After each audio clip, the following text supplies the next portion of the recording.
ఈ హైదరాబాద్ హైడ్రా వివాదం అది ఏంటండి? దాని లోతు ఏంటి? అది పరిష్కారం అయిపోయిందా? అది పరిష్కారం అయిందంటే అయినట్టండి, కాలేదంటే కాలేదనమాట. అది యాక్చువల్గా 2004కు పూర్వం మేము కొన్నామండి ఆ భూమి అక్కడ హైదరాబాద్లో. అది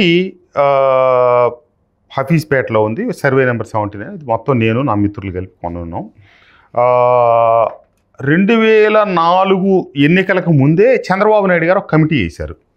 అప్పటికి ఆ భూమి మీద అది మాది గవర్నమెంట్ భూమి అని చెప్పి కింద కోర్టు, హైకోర్టు, సుప్రీంకోర్టు దాకా ప్రభుత్వం అప్పీల్ వేసుకుంటూ వెళ్తే ప్రతి కోర్టులో గవర్నమెంట్ ఓడిపోయిందండి. ప్రైవేట్ వాళ్ళది అది వాళ్ళ భూమి అని చెప్పి డిక్లేర్ చేసింది సుప్రీంకోర్టులో స్పెషల్ లీవ్ పిటిషన్ 3 times వేస్తే డిస్మిస్ అయిందండి దాని మీద, ఆ పర్టికులర్ ప్రాపర్టీ మీద.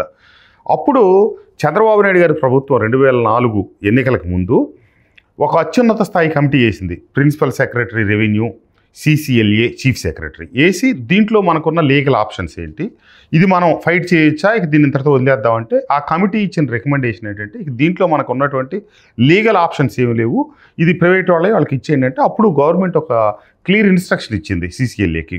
అది ఎవరెవరు ఉన్నారో వాళ్ళకి లీగల్గా హ్యాండ్ ఓవర్ చేయండి అని. అట్లా మా ఓనర్స్కి హ్యాండ్ ఓవర్ అయిన భూమిని నేను ఆ 2004 ప్రాంతంలో కొనడం జరిగింది. 2004 ముందే కొన్నాం, సబ్సిక్వెంట్గా మేము రిజిస్టర్ చేసుకున్నాం. ఆ తర్వాత అర్బన్ ల్యాండ్ సీలింగ్ అనే అంశం తెర మీదకి వచ్చిందండి. వస్తే అప్పుడు అర్బన్ ల్యాండ్ సీలింగ్ రెగ్యులరేషన్ స్కీమ్ నడుస్తూ ఉంది 2005, 2006 ప్రాంతంలో. అప్పుడు మేము అర్బన్ ల్యాండ్ సీలింగ్ రెగ్యులరేషన్ టోటల్ ప్రాపర్టీకి డబ్బు కట్టి మేము అర్బన్ ల్యాండ్ సీలింగ్ రెగ్యులరేషన్ కూడా చేసుకున్నాం. ఇప్పుడు అది 2006, 2007 ప్రాంతంలోనే. అప్పటి నుంచి ఏది 2003 చివరి నుంచి ఈ రోజు దాకా కూడా ఆ భూమి అంతా నా పొజిషన్లో ఉంది. దశలుగా కొంత అమ్మాము, నేను అమ్మగా కొంతమంది అపార్ట్మెంట్లు కట్టుకున్నారు. నేను ప్రాజెక్ట్ చేశాను, విల్లాస్ కట్టాను, వసంత సిటీ అని చెప్పి 200 విల్లాస్ కట్టాను అక్కడ. దాంట్లో అంతా రెసిడెంట్స్ ఉంటున్నారు. నేను అమ్మిన వాటిలో 14 స్టోరీడ్ అపార్ట్మెంట్స్, 8 స్టోరీడ్ రకరకాలుగా కట్టుకున్నారు. అందరికి ఎవరికేం లేదు. సడన్గా వీళ్ళు హైదరాబాద్లో వచ్చి నాకు నోటీసులు ఇష్యూ చేయడం జరిగింది. నేను వెళ్ళి స్వయంగా రంగనాథ్ గారిని కలిసి నాకున్న పేపర్స్, నేను కొనుక్కున్నవి నాకున్నవి అన్నీ వారికి అప్పచెప్పి రావడం జరిగింది. ఆయన నుండి రకరకాల కంప్లైంట్లు వస్తాయండి, వీటి మీద మేము ఎంక్వైరీ చేసుకుంటాం, అంతే తప్పితే మాకే హడావుడి లేదని చెప్పి. కానీ పెట్టకుండా all of the sudden April నెలలో వచ్చి ఒక పొద్దున పూట దాంట్లో మా ఆఫీస్ ఉందండి. ఆఫీసు, చిన్న చిన్న స్ట్రక్చర్స్ అవన్నీ కూలగొట్టడం జరిగిందనమాట. నేను వెళ్ళి అప్పుడే చెప్పాను. ఆ కొట్టినప్పుడు అక్కడ బోర్డు పెట్టారు, this property belongs to government of Telangana, court cases so pending అని చెప్పి ఒక 7 కేసులు అక్కడ మెన్షన్ చేశారండి. అక్కడ నేను ఇక్కడ కాన్స్టిట్యున్సీలో ఉన్నాను ఆ పూట.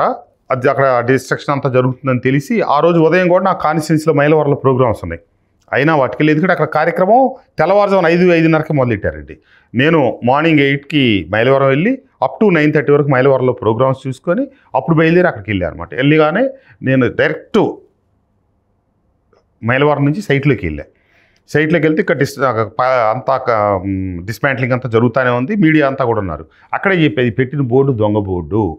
వీళ్ళు పెట్టిన 7 కేసుల్లో ఆ బోర్డులో సోన్స్ నెంబర్స్ని పెట్టారు. ఒక్క నెంబర్లో కూడా మేము పార్టీ కాదు.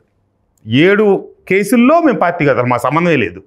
ఆ మాట చెప్పి ఈ బోర్డు ఉంచరు, తీసేస్తారు చూడండి మీరు కావాలంటే, ఇది దొంగ బోర్డు పెట్టారని చెప్పి నేను అన్ని వీడియోస్ ఉన్నాయండి. ఇప్పుడు ఇదే స్పాట్లో నేను స్పాంటేనియస్గా మాట్లాడిన వీడియోస్.